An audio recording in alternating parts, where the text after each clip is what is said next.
Responsive feeding is a term used to describe feeding your baby when you notice early feeding cues. Babies will give us a number of signs that they're starting to feel hungry for a feed before they start crying. This looks like babies starting to stir from asleep, turning their head from side to side, and opening their mouth. But if you miss these cues, don't worry. Babies will then start stretching, wriggling, and may bring their hands to their mouth. If babies become really hungry, they may cry. This is a late feeding cue, which can then make feeding harder.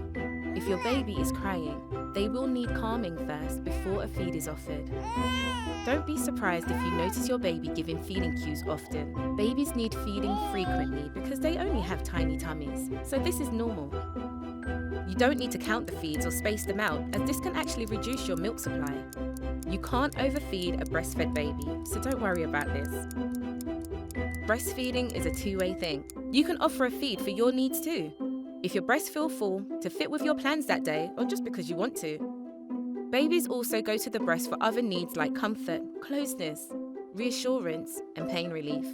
If you don't know what your baby needs, then offer the breast, as this will almost always be the solution.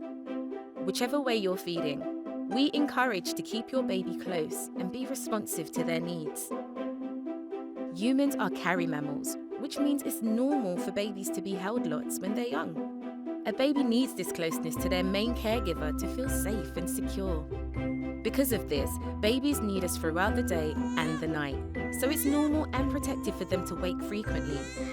This can feel challenging, especially as society teaches us that babies should learn to be independent, get into a routine, self-soothe, and even left to cry. It's important to know that your baby cannot manipulate you.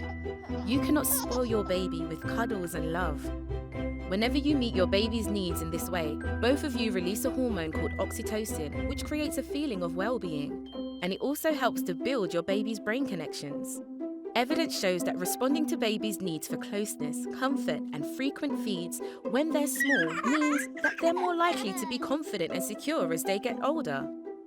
And as babies, they're likely to be more settled and content. This responsiveness and closeness also helps caregivers to feel more relaxed and happy, making parenting that bit easier. So talk to your baby, make eye contact and smile at them. Pick them up when they cry, cuddle and respond to their needs. Spend some time relaxing and playing with them, as this will also help to grow their developing brains. Looking after a baby is tiring, and something which we're not meant to do without support. So try to get help from friends and family and talk to your midwife and health visitor about the different types of support available in your local community.